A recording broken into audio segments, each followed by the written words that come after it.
bienvenidos a Café con Sal. Yo soy Rodrigo Arbizu. Yo soy Cristian Artola. Y nada, como este es el primer capítulo de todos, pues ahora voy a explicaros un poco de qué va todo esto. Cristian y yo somos dos amigos que estudiamos Derecho en la Universidad Pública de Navarra y pensamos un día que sería buena idea hacer un podcast semanal en el que explicar un poco cuál es la actualidad que ha ido ocurriendo a lo largo de toda la semana para que aquel que le interesa pues lo pueda escuchar pues en 20 minutitos, algo así. La idea es hacer un programa que sea cortito, rápido y que pues en el camino que vais a la uni, a trabajar o lo que sea, pues os lo pongáis en la radio y os enteréis en un momento de qué es lo que ha ido pasando. El podcast va a estar dividido en 3 partes. En un principio vamos a hacer una sección en la que vamos a ir contando cuáles son las noticias más importantes de la semana. Luego vamos a tratar un tema gordo, por así decirlo, que iremos debatiendo Cristian y yo, que será pues un tema pues igual el más importante esa semana o algo que nos parezca relevante. Y luego acabaremos con una recomendación cultural, que ya puede ser un libro, una peli, un documental o lo que sea. Entonces ahora vamos a empezar con las noticias más importantes de esta semana. ¿Y Cristian, qué tenemos? Empezamos con la primera noticia de Radio Televisión Española. El Congreso mantiene la inviolabilidad del rey con los votos de PSOE, PP, Ciudadanos y Vox. El Congreso de los Diputados ha ratificado este jueves mantener la inviolabilidad del rey con los votos a favor de estos partidos y con el posicionamiento contrario de Esquerra Republicana y Unidas Podemos, entre otras formaciones, lo que ha vuelto a poner en evidencia las discrepancias en el seno de la coalición del gobierno. El Pleno del Congreso ha rechazado la proposición no de ley de Esquerra Republicana que pedía suprimir la inviolabilidad del monarca y otras figuras de especial protección judicial a miembros de la familia real y nuevamente se ha escenificado el posicionamiento contrario de los dos partidos del gobierno en la coalición. A lo largo del debate, Pedro Sánchez fue duramente criticado en el debate sobre esta iniciativa del pasado martes, ya que en 2018 abogó abiertamente en Televisión Española por eliminar la inviolabilidad del rey y aseguró que el propio Felipe VI no tendría problema ninguno. Tenemos otra noticia muy importante esta semana que también está relacionada con la monarquía y es el aniversario del 23F, el intento de golpe de Estado que tuvo lugar el 23 de febrero de 1981, día en el que el teniente coronel Antonio Tejero entró en el Congreso de los Diputados con una serie de guardias civiles para detener la votación de elección de Leopoldo Calvo Sotelo como presidente de España.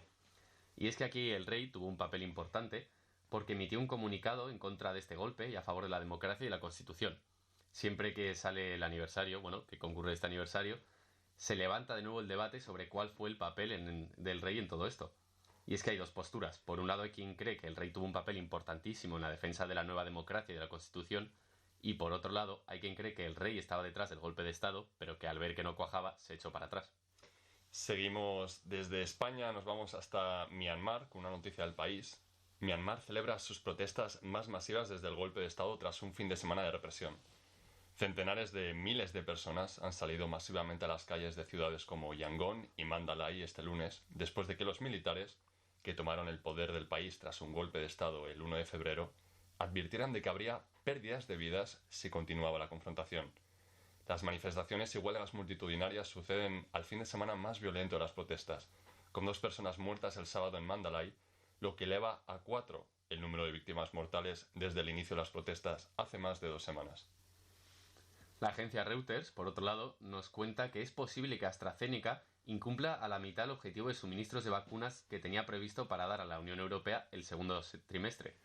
Y es que un funcionario que coordina las conversaciones con las farmacéuticas ha dicho que no van a poder cumplir los 180 millones que habían prometido para el segundo trimestre de 2021.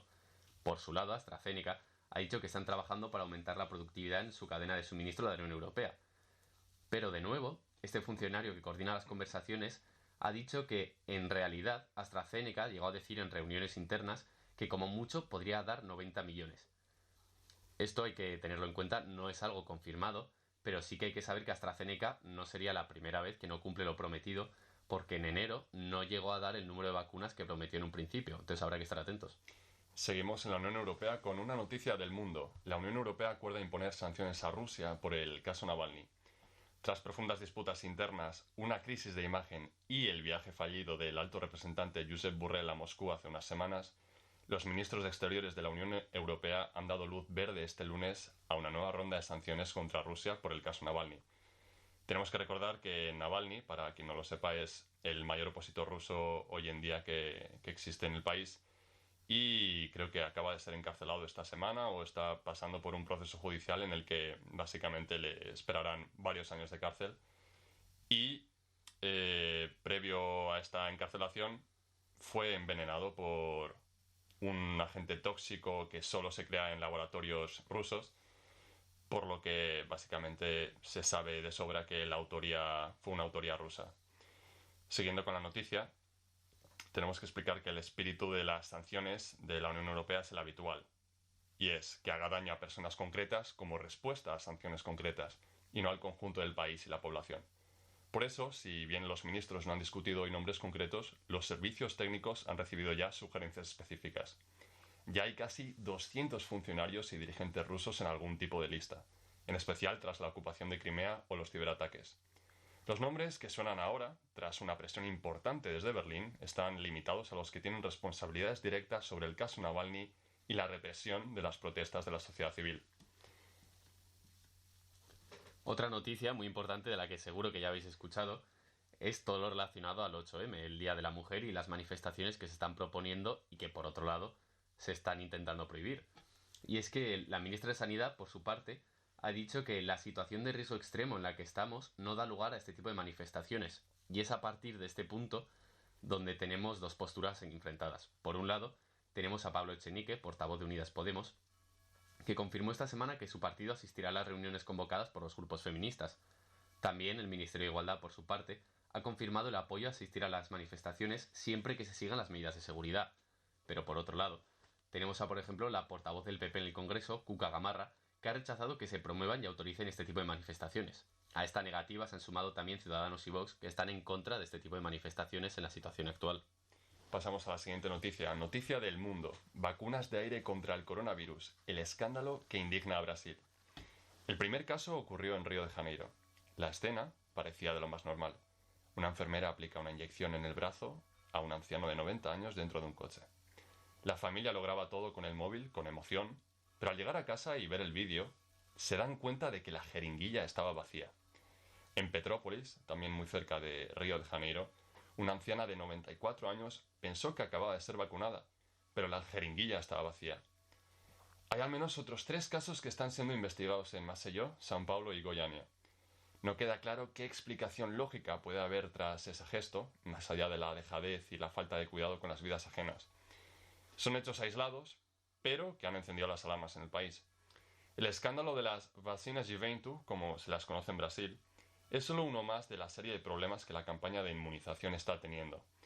Brasil empezó a vacunar más tarde que la mayoría de sus países vecinos, el 17 de enero, y, de momento, solo ha vacunado a un 3,3% de la población con la primera dosis. Las vacunas llegan en cuentagotas y en estos momentos muchas ciudades como Río de Janeiro o Salvador de Bahía, que son de las más importantes del país, han tenido que parar de vacunar por falta de dosis.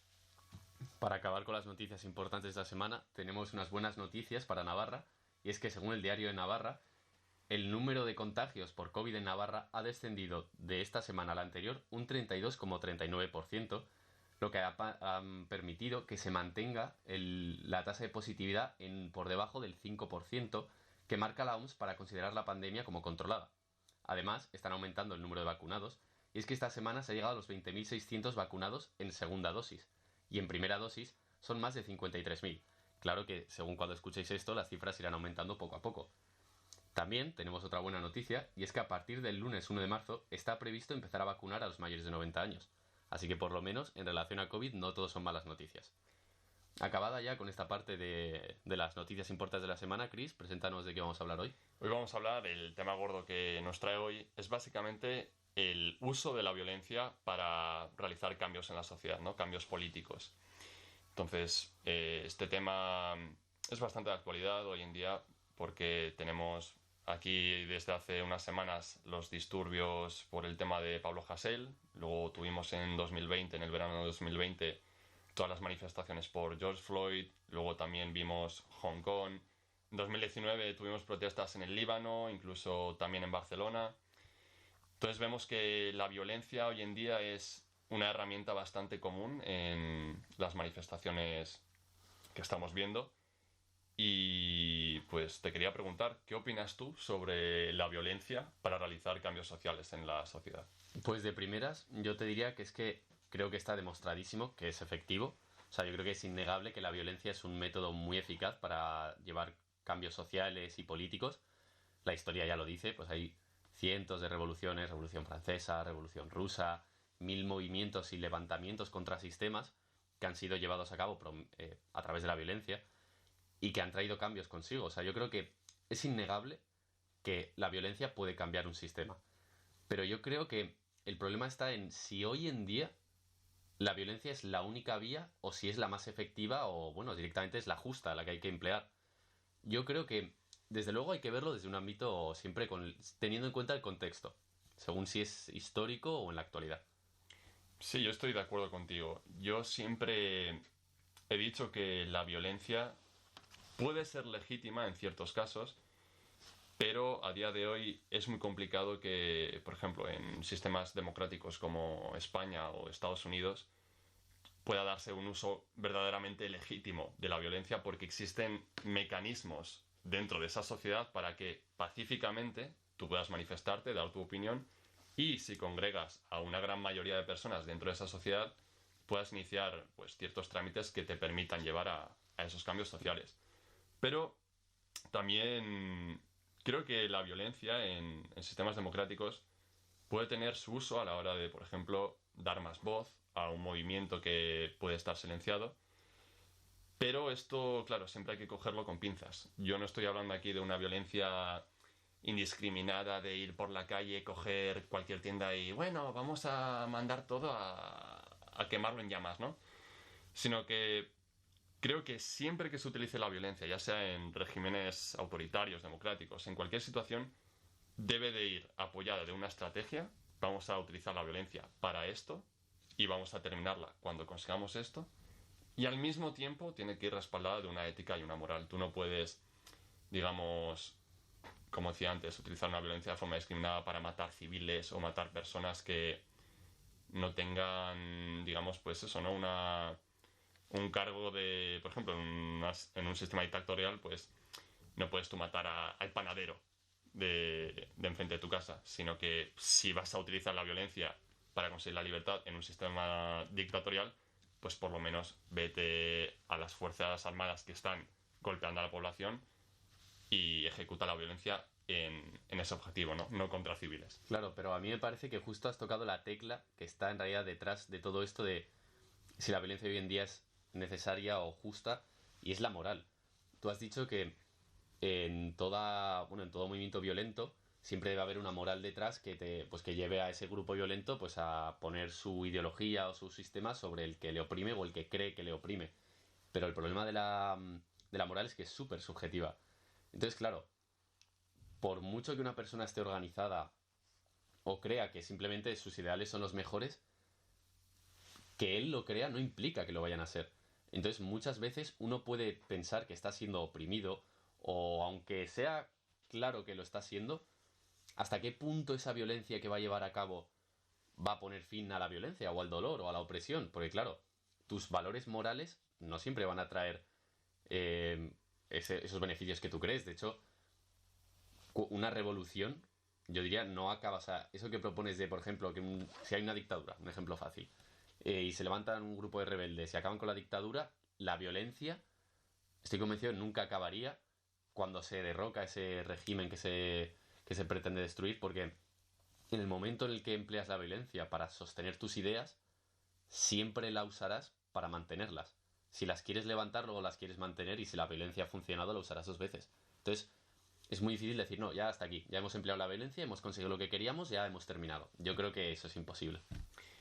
Claro, la cuestión está en que, por ejemplo, en el caso que has puesto, ¿no? En una dictadura, tú yo qué sé, haces una revolución violenta, llegas al poder y tal, y dices, bueno, aquí ya no vamos a emplear más la violencia para utilizar, o sea, para gobernar la sociedad. Claro, luego te puedes encontrar que esa misma violencia que te ha llevado al poder puede llevar a otras personas que no estén de acuerdo con el sistema o el cambio que se ha establecido después de esa dictadura y utilicen la violencia contra ti, creando una espiral infinita de, bueno, pues yo te ataco, tú me atacas, tal, yo te mato, tú me matas. Sí, eso es cierto, pero creo que ha habido casos, y puedes seguramente no concordar con esto, pero por ejemplo la Revolución Cubana para mí es un caso en el que la violencia fue totalmente necesaria, en el que se salió de una dictadura con un tío que daba ganas de, no sé, de matarte, que era Fulgencio Batista, tenía el país bajo una bota de hierro, y con una revolución armada se consiguió la libertad de Cuba. Esto es Pero claro, obviamente subjetivo. justamente has cogido un ejemplo en el que Cuba, una vez acabó la revolución, Cuba no fue una democracia. Cuba no fue Cuba libre, como se decía. Entonces, me parece justamente que has puesto un ejemplo perfecto de cómo la violencia, ciertamente, puede acabar con un sistema dictatorial, pero claro, no llegaron, o sea, la revolución cubana no dijo, vale, hasta aquí vamos a implementar una democracia, un sistema igualitario. Tú una vez acababas con Batista, no decías, ah, bueno, pues ahora yo quiero que Cuba sea esto. No, no, ahora tú vas a hacer lo que Cuba, o sea, lo que el gobierno cubano va a querer que hagas y punto. Sí, bueno, o sea, creo que son diferentes pareceres sobre lo que puede ser o no Cuba, si Cuba pues es una dictadura o es una democracia socialista y tal, pero lo que quiero decir es que sí que creo que la violencia en ciertos momentos, en ciertos tipos de sociedades y si se dan en ciertas condiciones, es legítima. El problema está en, como tú has dicho, que una vez terminado ese cambio social, ¿cómo pones fin a ese reguero de violencia que has creado, ¿no? Pero claro, al mismo tiempo, te voy a poner el ejemplo de un judío que le escribía a Mahatma Gandhi, ¿no? Suplicándole que, por favor, no, digamos, desestimase esa lucha armada que existía contra Hitler y contra los nazis, porque es que si no hacían nada, si no se oponían con las armas, pues les iban básicamente a exterminar y a quemar en los hornos, ¿no? Y eso, me gustaría que diese tu opinión acerca de esa carta que esa persona judía envió a Gandhi. Pues me parece que es muy importante el contexto. Claramente, si por supuesto te están exterminando, que era lo que estaba pasando en la Segunda Guerra Mundial, pues entiendo que lo normal es que te defiendas y si es por medio de las armas, para evitar tu exterminio, pues es normal que lo hagas. Pero me parece que es muy importante ver hasta qué punto estás siendo oprimido y qué derechos se te están quitando. Por ejemplo, un judío en Alemania, pues claramente tenía motivos más que de sobra para querer levantarse en armas. Pero ahora, por ejemplo, en España, ¿tiene los mismos motivos un manifestante por Pablo Hasél o un estadounidense por Black Lives Matter de, por ejemplo, quemar una comisaría o destruir el mobiliario urbano o tiendas? ¿Tiene la misma, digamos, necesidad o coacción o se ve obligado de la misma manera que aquel judío? Te devuelvo la pregunta. Claro, yo ahí no veo ningún paralelo, es decir, aquella persona judía que escribió esa carta, pues obviamente estaba bajo un sistema opresivo que era imposible de aguantar, y Estados Unidos y España, pues nos guste o no hasta qué punto o qué grado, son democracias liberales y existen medios pacíficos para conseguir cambios. Eso es, ahí es por donde voy. Existiendo esos medios, hay que quitar la violencia. O sea, existiendo medios, por ejemplo, España y Estados Unidos, nos estamos centrando un poco en estos países porque últimamente en los últimos meses hay buenos ejemplos de este tipo de violencia, tienen mecanismos para llevar a cabo, pues eso, manifestaciones, manifiestos, quejas, reformas incluso. Entonces, habiendo mecanismos, aunque claramente no sean perfectos, porque no lo son, sí que creo que hay que abogar por ellos y aunque sean más lentos, porque claro, lo rápido es salir, quemar cuatro cosas y que todo el mundo te mire. Pero creo que hay que apostar por aquello que es dentro de la legalidad y que mantiene orden. Sí, yo en eso estoy de acuerdo. Yo creo que en sistemas democráticos en los que existen mecanismos para llevar esos cambios sociales desde una forma pacífica, se debe de evitar totalmente la violencia. Puede que también haya casos en los que aún incluso haciendo manifestaciones pacíficas, teniendo de tu lado una gran mayoría social, no se consigan esos cambios y quizás en esos puntos la violencia sea una opción. Pero sí, creo que de serlo debe ser la última, la ultimísima opción y siempre hay que abogar por el debate constructivo, manifestaciones pacíficas y digamos un poco, pues eso, ¿no? Vías que no destruyan la sociedad. Pues para acabar con este tema gordo de hoy, de hecho, voy a traer un estudio muy interesante que está relacionado con esto último que decías de las manifestaciones no violentas. Y es que una investigación de Erika Chenoweth de la Universidad de Harvard dijo que la desobediencia civil es la manera más poderosa de conseguir cambios sociales, pero la desobediencia no violenta. Y es que se analizaron cientos de campañas durante el último siglo y se descubrió que las campañas no violentas tienen 2 veces más probabilidades de lograr sus objetivos que las campañas violentas. Y de entre todos los motivos que hay detrás de esto, hay 2 muy interesantes, que son que, por un lado, la protesta violenta excluye a toda la gente que está de acuerdo contigo, pero que no quiere ser violenta. Entonces, ya de base estás quitando a mucha gente que te apoya.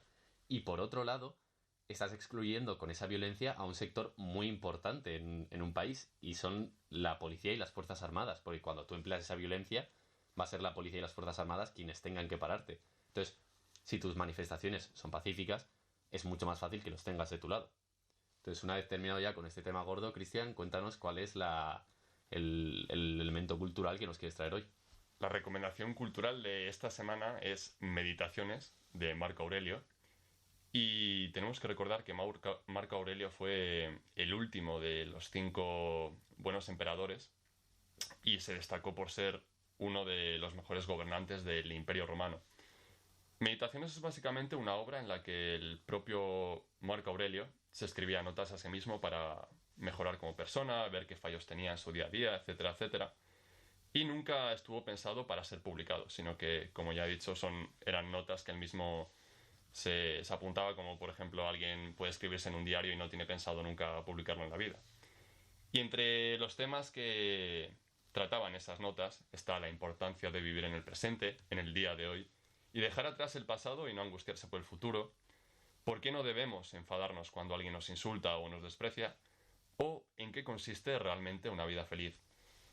Yo creo que este libro, que es un libro cortito de unas 150 páginas, 120 páginas, puede ser de ayuda a muchas personas que hoy en día pues sientan que les falta algo en la vida o piensan que pueden mejorar de alguna forma pero no saben exactamente en qué. Y espero que este libro pues os inspire a mejorar como personas y para que vuestra vida sea más feliz. Y con esta recomendación terminaríamos el programa de hoy, el primer programa de Café con Sal. Y pues nada, esta será la dinámica que vayamos trayendo todas las semanas, un programa eso cortito, 20 minutos, 3 secciones, en el que podéis participar, porque tenemos Instagram, somos /Café con Sal, y también un canal de YouTube que se llama Café con Sal, al que podéis dirigiros con toda libertad y proponernos temas, traernos noticias si os parece algo muy relevante, o simplemente, como iremos anunciando a lo largo de la semana de qué vamos a ir hablando el siguiente programa, podéis mandarnos audios o mensajes para pues bueno, dar vuestra opinión, porque nuestra idea es que este sea un podcast pues interactivo, en el que también podéis participar, porque como esto no es algo que sea solo para Cristian y para mí, es un poco para todos, pues que todos podamos participar de alguna manera y así que no sea solo nuestra opinión, sino también las vuestras. Entonces, pues nada más por nuestra parte, muchísimas gracias por estar ahí y nos vemos en el siguiente. Hasta la próxima semana.